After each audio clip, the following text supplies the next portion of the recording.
Beta readers felt grossed out by my story.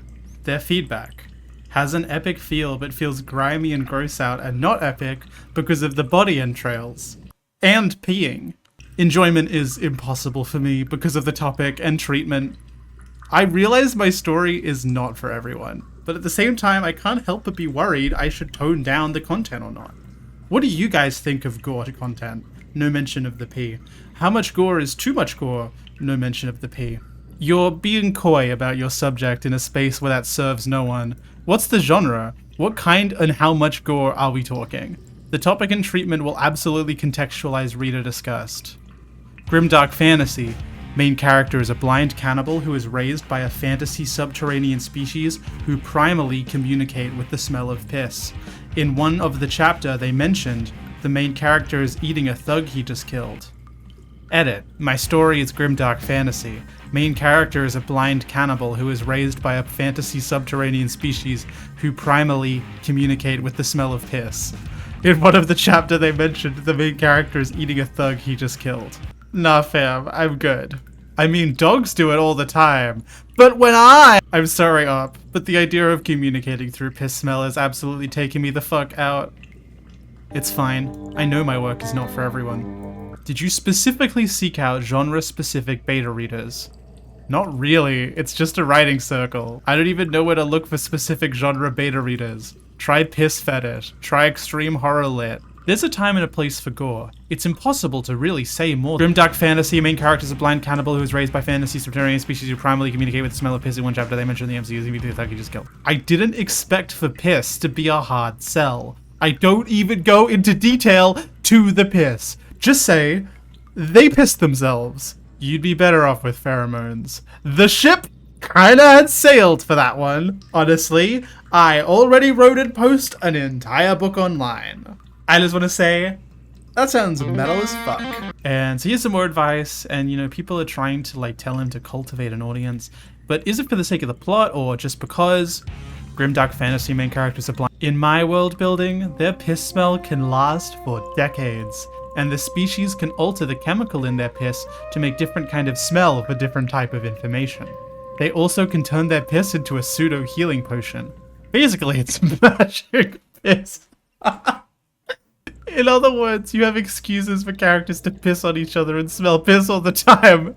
It really is starting to sound like a fetish thing, man. Either market it to that audience or tone down the piss. Is there a logical reason for urine as a communication tool over, say, sound or braille? Maybe a horror audience is a better option. I don't know if horror would be the right audience because I don't focus on the piss by the later chapter. I just do it in the early chapter to establish main character is cannibal and he can communicate with the fantasy species through piss. Your summary, frankly, makes no sense and turns my stomach. Comparing urine to sound is like comparing crypto to centralized banking. Cannibalism is also something humans only engage in if they're absolutely starving with no access to anything else. Well, actually, my fantasy species do use sound, but for complex communication, they used piss. My logic is, with a single piss, they could tell a novel worth of information with a single sniff. As for what you said about cannibalism, yeah, the main character was a starving baby when he first engaged in cannibalism. He wasn't born blind. He became blind once he spent his entire childhood with the fantasy species, because he doesn't need to see underground. So that doesn't make a lick of sense. That would just make you even more sensitive to light, right? Being raised in a cave.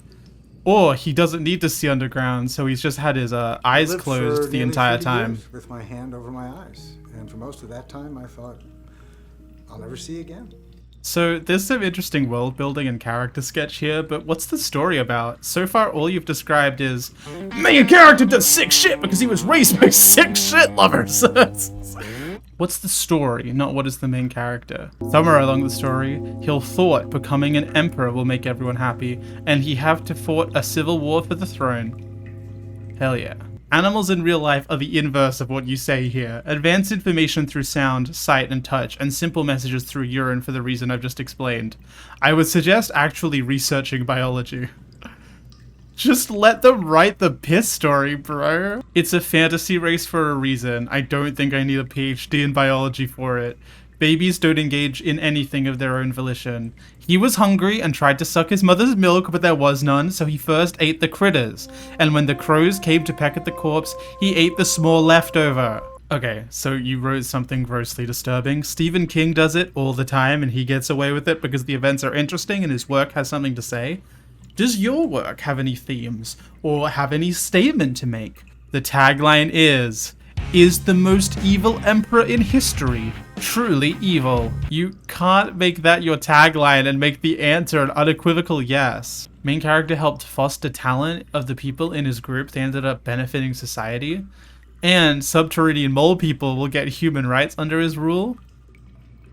I don't know, man. You're judging stuff only based on plot points and one feedback so far. How would you even know? I can't say I've read anything about a guy who sniffs piss and he's his mom, but he doesn't sound like the kind of guy I could relate to.